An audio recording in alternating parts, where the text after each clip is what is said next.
All right, Shalom. First and foremost, I'd like to give all glory, honor, and praises to Yahweh, Bahashem, Yahweh Shai. Double honors to the apostle elders, a great millstone who rule well. And salutations to all you brothers out there pushing this word in love, truth, sincerity, and humility. Once again, it's the brother Shati from the Chicago camp coming back to you with what I hope is another quick and edifying sit down. And this sit down was inspired by uh, a video that I actually did. And it just had me thinking about what's going on in this world as far as all these videos that you see about people in the House being unjust, the president being unjust, how your senators, your governors, your Republicans, your Democrats, your speakers of the House, you have all these people who are talking about how they're upset with the current status of America and how folks need to come together and protest, and when the time comes, bring your power to the ballot box, basically vote. And it had me thinking for some time on this scenario. And my whole mindset about it is that you cannot vote out Satanism.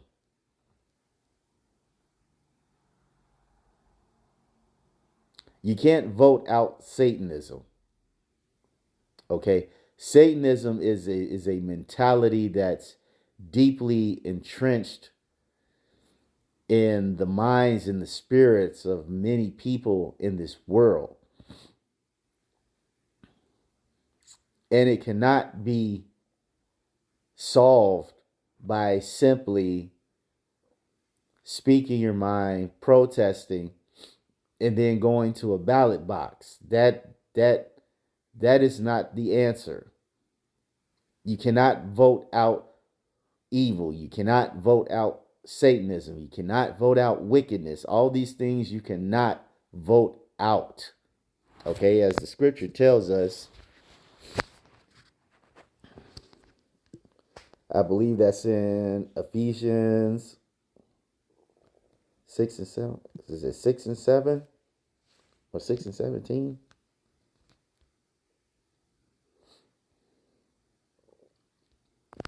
Six and 12. And it says, "For we wrestle not against flesh and blood."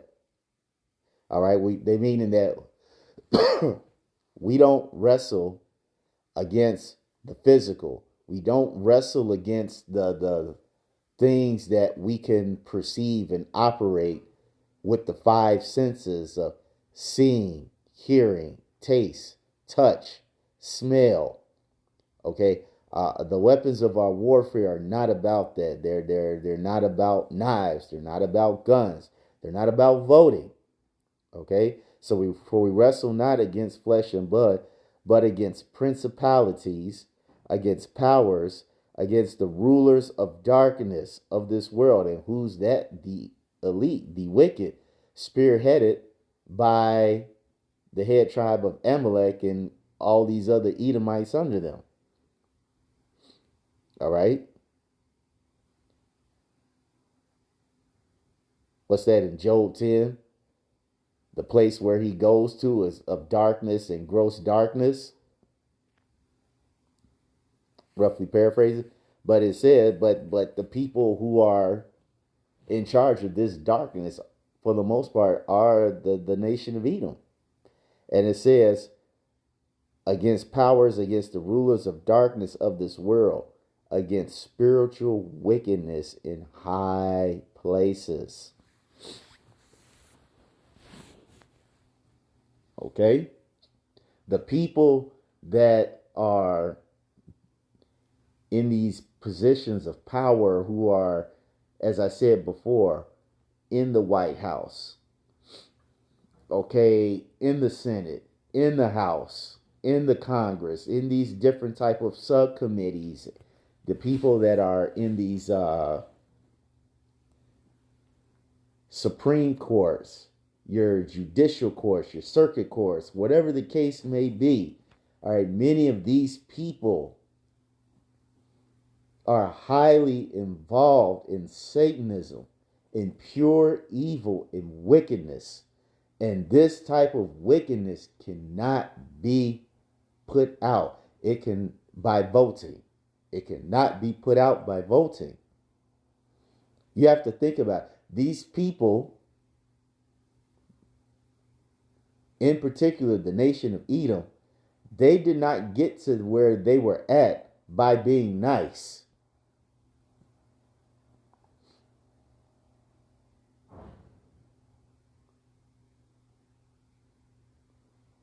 They didn't say please. They didn't say thank you.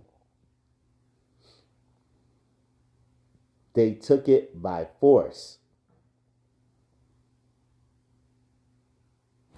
I think there's a scripture on that too. Let me put it on pause. I may have to.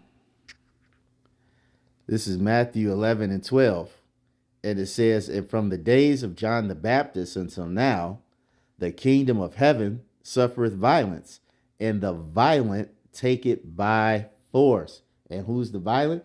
Bad Uncle Esau, the so-called white man. How do we know that? Because when you go to Genesis, the 27th chapter, it lets you know that his blessing was the sword, and by the sword he would live. The sword is not an instrument of peace. It is a weapon of defense in war. You go to the book of Revelation, I believe it's the 6th chapter, where it says that that horse was red, and he took peace from the earth, and it was given to him a great sword.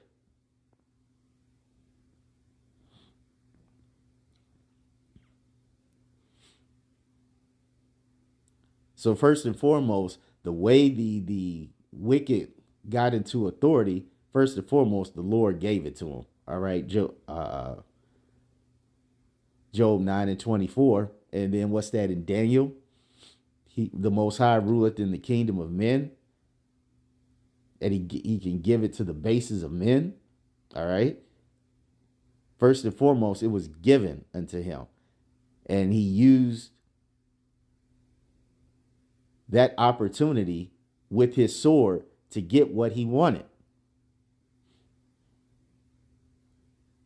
Until this day, he continues to use his sword. On top of that, he practices his witchcraft, his Satanism, to stay into power. When you go to Wisdom of Solomon, the 2nd chapter,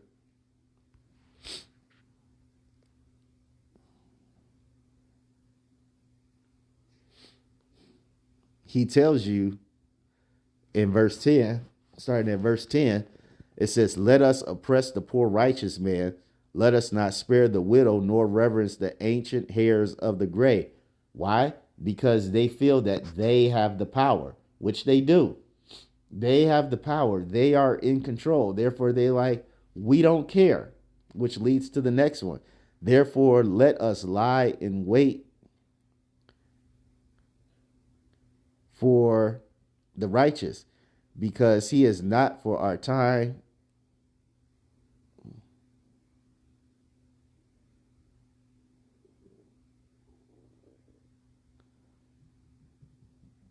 What was that? I might have oh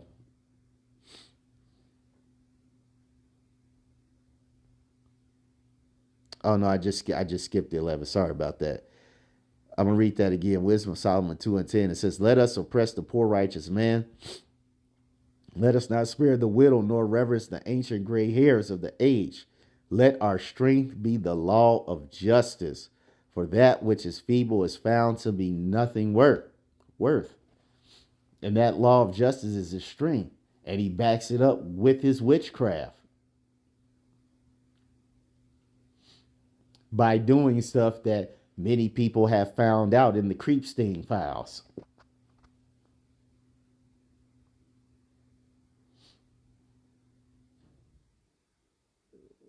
See, the only way that this wickedness is going to be put out is when the Lord raises up his men.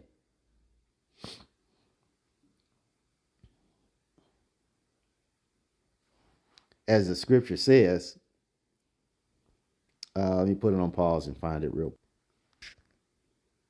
Daniel 7:18, it says, but the saints of the Most High shall take the kingdom and possess the kingdom forever, even forever and ever.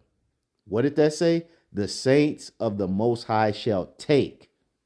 Meaning they're not going to ask, they're not going to beg, they're not going to plead, they're not going to vote, because we know that shit doesn't work.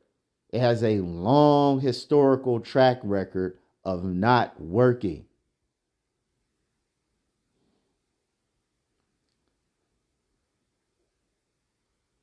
See, this is how this evil, this wickedness, this Satanism is going to be taken out the way when the Lord raises up his elect mighty man.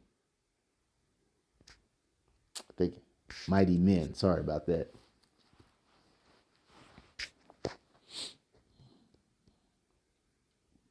Now, see, the Lord is doing such a thing spiritually by letting this truth come out.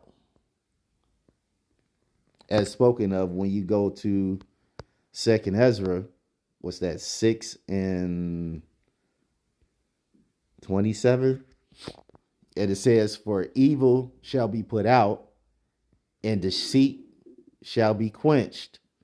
As for faith, it shall flourish, corruption shall be overcome, and the truth, which has been so long without fruit, shall be declared. So, as this word says, it's breaking down these spiritual strongholds, the wickedness, this Satanism that's going on in the world.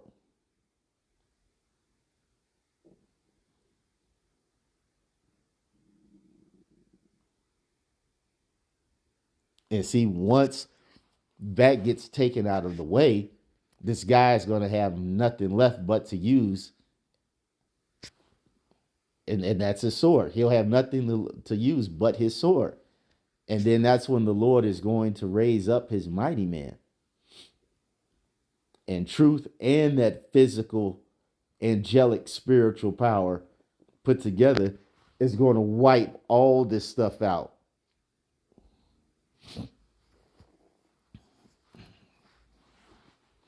I forgot what scripture it is, but it talks about how, I can't even remember how it's worded, but it speaks of how wickedness is not going to rise up again. See, that's when true evil, that's when all this wickedness, that's when all this satanic madness is going to be put down. That's when the world will truly be able to enjoy righteousness without any type of interruption, because Yahweh Ba'ashem Yahweh Shai will be in control. All right. And it will be ruled by the governing body with the law, statutes, and commandments embedded in their minds, in their spirits, making us never sin, which means we'll never go off and we'll never be back at the bottom. So righteousness will truly reign on the earth the way it's supposed to be. So that's all I wanted to say on this. I hope you all were edified. To the next time, we're going to say shalom.